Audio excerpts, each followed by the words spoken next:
Hey, it's David Abraham here. Yeah, a little bit of the items in the backyard near the pool area here. How's everybody doing? It's June 27th, I believe, something like that. Anyway, it's near the end of June 2026. You know, as you go, this is the thing. I was having some pondering some thoughts, and then I so well, I'll get back to that. You know, then it come back on my mind again. No, I need to address that. So the Spirit guided me to put this video out, and it's not for. I don't do these videos to make money, or I do it to help others and to be part of the. I guess you know, for the background of the strength and the anchor of light, and understanding, knowing what I know, and knowing who I am. It's absolutely incredible the amount of power that we have as individuals. I wear these for reading and seeing up close, but it's not that I can read without them. It's just easier with them. But anyway, as you put your definitions in order, and what I mean by definitions is you start looking at, you know, well, why do some people think this is true, and they have a testimony of it, this kind of thing, spiritual, religious, church, whatever it is. And then you go on the other side of the coin, and someone else with the same emotional energy, yeah, I know this is true, and that's because it's all true. That's evidence that we control it all. We create our reality, we create our beliefs, and we follow a pattern of definitions. You know, the reality that we live in is a reflection of our definitions. And if you want your reality to change, if you don't like what's going on and want your reality to change, then believe me, it's not going to change until you're embodied on the inside here, right inside. So once you do that, then you start the energy reflecting out from who your inner being, and you don't need to speak it. Now, that's another thing, is as we progress into the higher dimensions in the thought, you won't need to speak it anymore. You don't need to speak it now. But we speak it because our bodies hear it, and the language goes out into the ether, that kind of thing. But it's not necessary. Thought energy is much more powerful because it's coming from your inner core of your being, thought energy. So anyway, but let me take a pause from what I'm saying and just show you something. This right here, this is the pokeweed plant, and they're beautiful. Look at the color of the magenta stems, the leaves. Now you can't eat all of it because it's a very potent plant, but a plant like that is medicinal, and it's for controls. It eliminates clogged arteries. It lowers blood pressure. That sort of thing. It's very healthy, and it grows everywhere. You know, I mean, so. Birds love it because it helps with their inflammation in their joints from flying and all that. You know, you don't think birds get pains? They eat it up.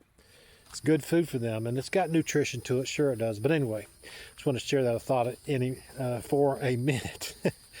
But as we put our definitions in line, and as we decide to, I want to advance in understanding and awareness. You ask God, you think it or speak it, whatever you want, and it's better if you speak it. But if you're not to that point yet where you know your thought energy is incredibly powerful, then speak it, but also think it and believe it.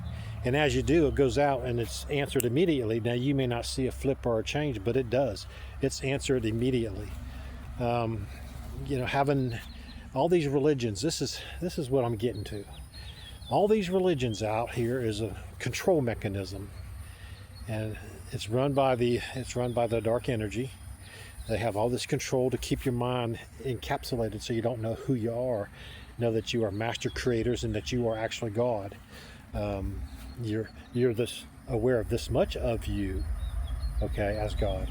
But it's all you. It's all you. You're incredibly powerful, and the discovery is the journey. I've said this a few times in the past, but just your thought energy, and you go forth with this thought, I want this or I want that, and you start seeing, and you stay with it. You don't allow, doubts are going to come in if you're making a change. Doubts are going to come in. That's what they have to do. That's what you set it up to strengthen you, by the way. You set it up. And as the doubts come in, you say, I recognize the doubt. No, but I'm sticking with it. You dismiss it. Okay? You dismiss it. But all these religions, to keep your mind in this box. Now and it's all run by the Anunnaki. This is the dark ones. Anunnakis. They portray themselves as angels of light many times. And they're in the Bible, in the Old Testament, the Anuk. These are the Anunnakis. These are the ones that come down in a pillar of light, this kind of thing.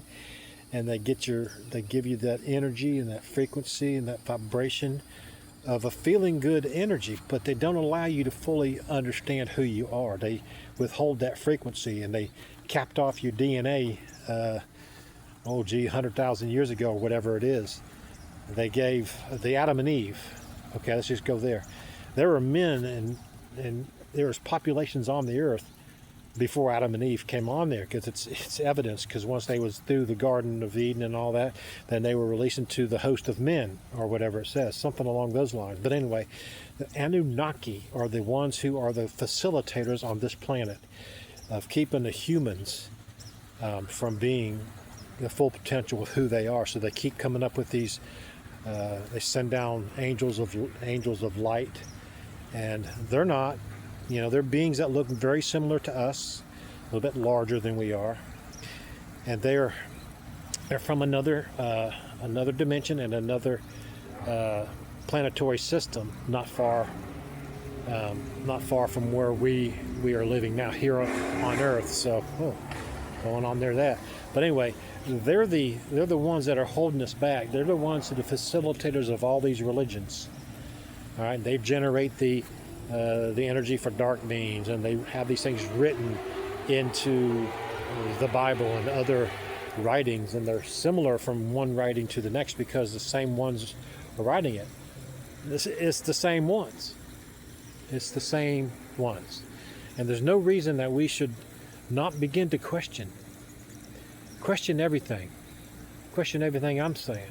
Now, you may not believe anything I'm saying, and that's fine, because every belief structure has a perpetuating mechanism attached to it in the frequency, energy, and vibration. Okay? If you got to start with affirmations to train your mind to open up, then do that. I've gone through all that for years, and I've gone through journaling and writing down dreams, and I've quit doing that, but I'm going to get back to it because it's important. I'm starting to have some important dreams, which means I'm traveling, I'm learning, I'm growing. I wake up, I feel an interesting way, so having these dreams, I covered the religions. They're all fake, all of them. They're all made to encapsulate your mind, generate terror and separation and division, all that. None of that is of God, not one bit of it. But the Christ consciousness, let me cover this. This is what, doesn't matter if you believe in Christ or not. The Christ consciousness is the energy of creation. It's the power of love. It's what if you embody that, the Christ consciousness, then you will have the power of God awakened within you. No doubt about it. Now, does that mean you hate evil? Well, you create evil, but you have to embrace all of who you are.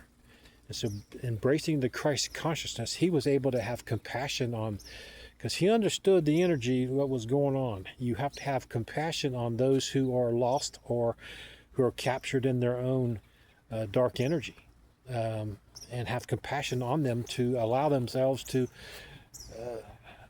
experience flesh, go into those pigs over there. Okay? They wanted to escape the dark energy. They did. Because they begged him, don't send us back. So he allowed them to accept his control, his direction, and directed them and opened a portal for them to jump in those pigs, and those pigs ran off the cliff and all died, and they were freed on the other side. That was their mission in life. That was part of them, to break the dark energy. Anyway, enough about all that. I've not gone into meditation about much of that, but I do when the energy comes into my mind, and because I am connected all the way, I'm open to all of it, But let me just cover one last thing. The vision I had a few years ago, where I was out of my body, and I came up out of my body, and I went through the veil, and I saw the green hue on everything, and I saw the eternities in all directions. And on the other side where I was, I could not fully grasp everything, except I do know this: I didn't see anybody, not one soul. Not that they weren't there, but it was to teach me that I am the universe. Everyone has their own. You're the universe. Okay, so, and don't be afraid of a dang thing. And don't be afraid of something. Oh, they said that's sin. There is no sin unless you create it. There is no good. There is no bad. It's how we define things. Life is how we make it. Again, the journey is the destination, and the discovery of the God within you is the goal. I love each one of you, and peace to all. And may the energy of Christ abide in you. And so it is.